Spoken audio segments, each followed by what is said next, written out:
Hello, everyone. I'm Pablo Galarza with Century 21. I'm Luis Treto with Guarantee Financial. And today we're here to talk about grants. Okay? I mean, we hear a lot of hearsay on these grants, $25,000 grant, student loan grants.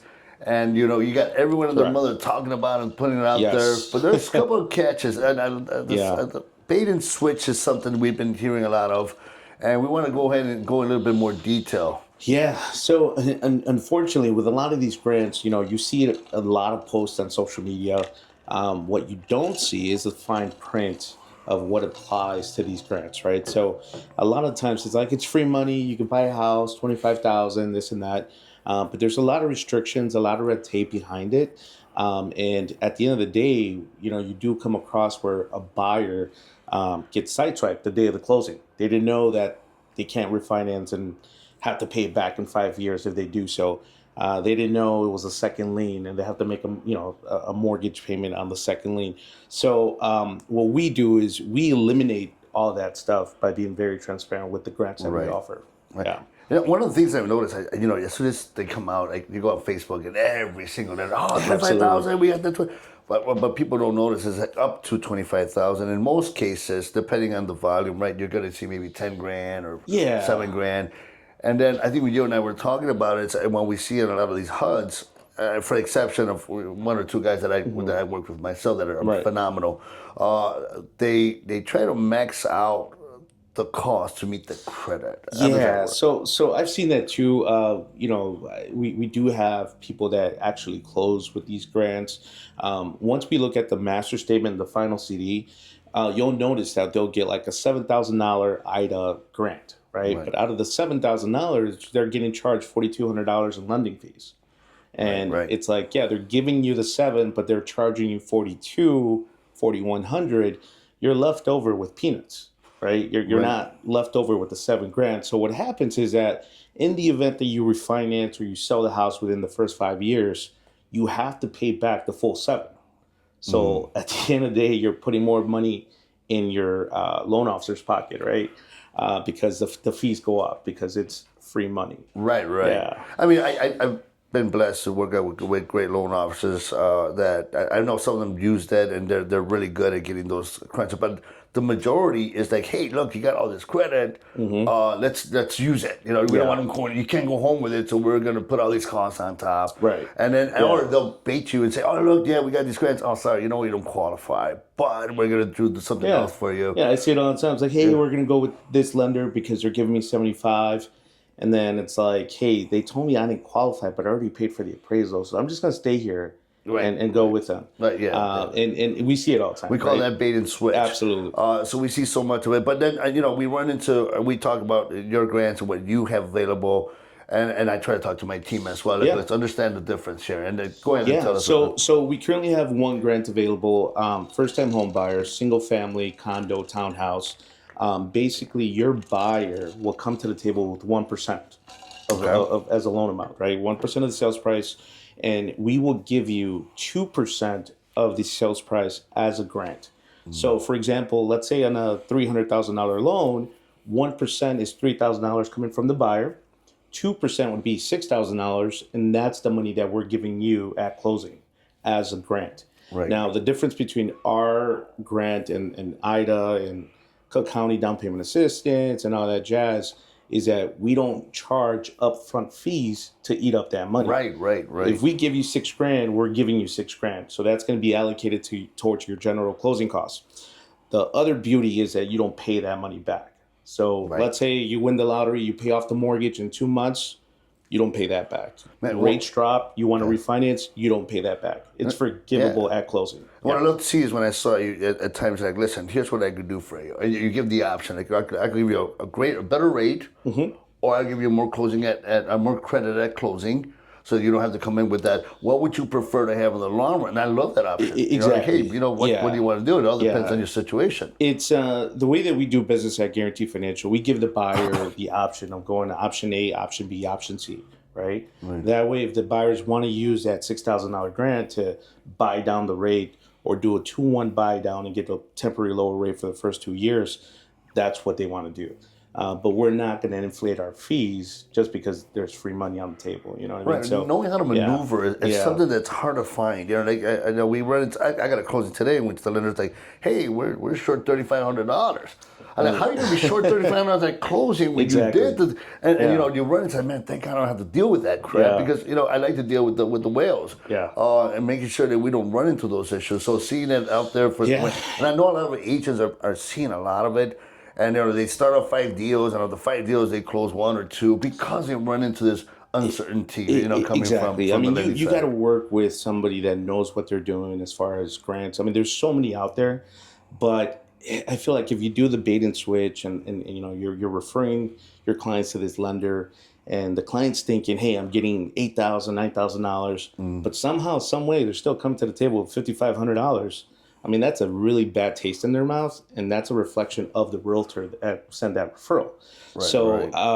I always tell realtors, be careful because nothing is free. There's always a catch. And we're very transparent. Like, hey, these are the options. This is what we could do. This is how we're going to break it down. So a good experience for the buyer equals a good experience for the realtor. Good experience for the realtor equals a good experience for us. So it's a domino effect all the way around. You know Right. what I Yeah. mean? I mean, I've been watching some situations come across, and one of the things about the grants is when they run out of money. Like, oh, like Yes. now you're in the middle. Oh, you're excited. You waited Yeah. for to get this grant, and now you find out. One of my clients, Eric, he was waiting for this 25,000, and finally he got it, and then it ran out of money the next day. Like, no way. You know, how Yeah. does that So happen? You what know? does happen? Back to square one, Yeah, right? Back to the drawing board. so you can Yeah. spend, you know, you're waiting for the perfect moment, and then it comes, and then, whoop, it's over. You know, It's over. yeah, you waited a little too long. You know, That's the thing. Like with these grants, they pull the rug underneath you from one day to another, right? So you're looking at properties for a month and a half,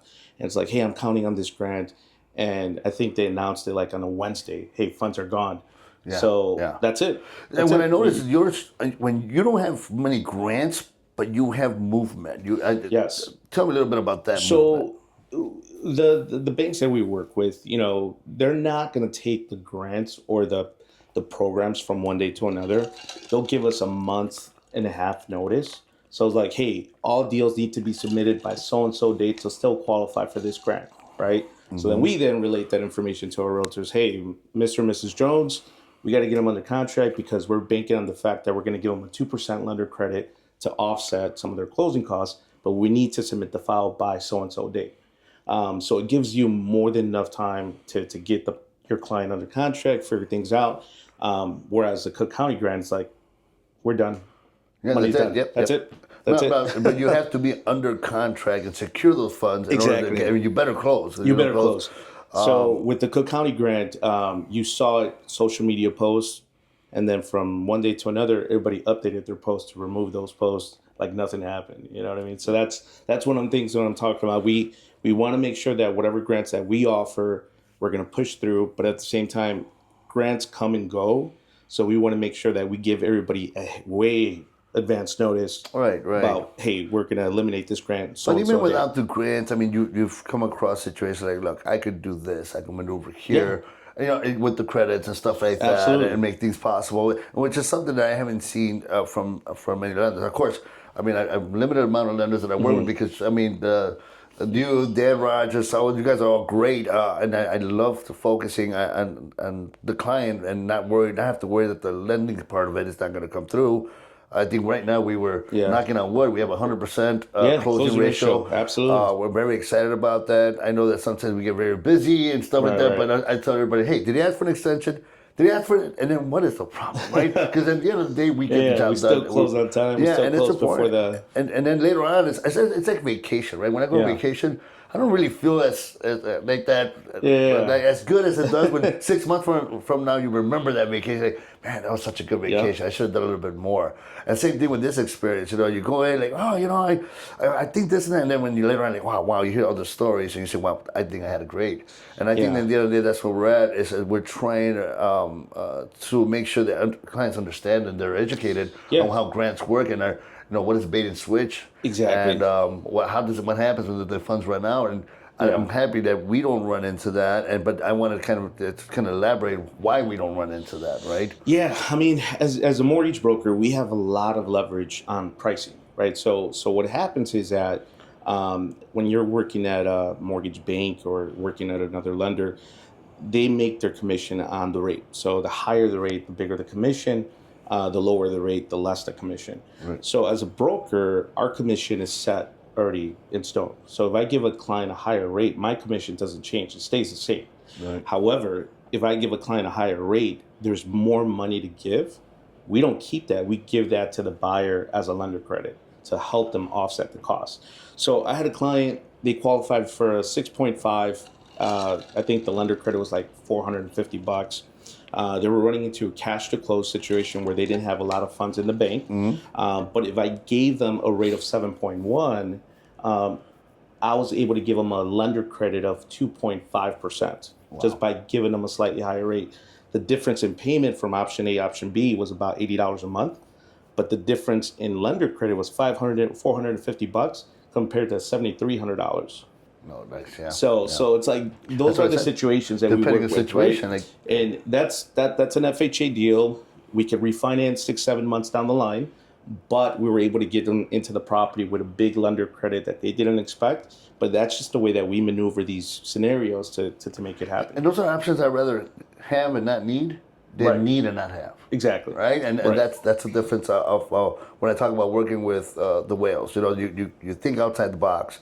You look at the whole perspective and say, I can do this. Once you say I can, it's like, hey, it's good as cash. Yeah. Let's take it absolutely. You know, let's take it that way. Yeah. Well, I definitely, anything else you want to add in regards to the to these grants? I think we could cover the difference. And I would say read the fine print, right? Know the ins and outs, because the worst thing you can do to your client is be at a closing table and uncovering the fact that they have to pay this back, or they're stuck with this rate for 5 years, or it's a second lien. Whatever it is, make sure that they know the ins and outs of whatever grant you're offering, just to make sure they have a great experience. And for the agents out there that are working with different lenders, it's to me, it's who drives the train. Right. I mean, and when I talk about whales, it's the years of experience, the transparency, the honesty, and of course, thinking outside the box. I mean, there are great lenders. You're my top one, and of course, I got a couple to 2 or 3 more that I'm working with that I love working with, because as soon as they give me an approval, it's like, hey, you did the homework, you did it right. Yeah. You're not faced with this 50% turnaround. You're like, oh, I got 2 under contract, and then you go back and I check your number, you didn't close 1. Like, Jesus, it really sucks. That's a lot of work we put into it, and we depend on you guys to help us get us to the closing table. So knowing that you know what you're doing, and all I have to do is worry about putting together and getting my client that negotiation he wanted, it takes us a long way. That's when we're able to close what we close. And it's like you said, it's a partnership, right? So as a lender, you guys go 6-7 months, you know, showing 10,000 houses to one buyer. So the worst thing I could do is like, hey, guess what? I didn't notice that you paid child support. So the deal's dead. Oh yeah. Like, what is your time worth? You know what I mean? So we don't do that. We want to make sure that we give you a pre-approval is solid. Hey, we did all our due diligence. That the buyer's solid. We're good to go. And because we do everything up front, we're able to knock it out in less than 14 days on average. Yeah, and I still hear a lot of horror stories. And now, usually on the listing side, the seller side, I see some lenders out there like, you know what, I got the red flags already off. Like, this guy already, I bet had that experience. Yeah, you will get red flags. I remember. I always remember the bad ones. I mean, the good ones are pretty, but the bad ones, they'll get my, and I'll let them know. I remember this. So we don't want to get there. It's a small world. We'll come together at one point. Eventually, it's getting a lot easier with the AI and whatnot. Just kind of getting a better idea of what's out there. But with the agent, the stories, and I still hear nightmares out there. It's like, you know, I guess we're pretty lucky and blessed to have great people working with us. So thank you, Louis, for your time here, man. I appreciate it. And we look forward to our next podcast. We'll talk a little bit more about the team leaders and what we're doing out here to help our team and creating a new lead generation and focusing on SOI. But yeah, we look forward to talking to you on the next podcast coming soon. Thanks, guys. Take care.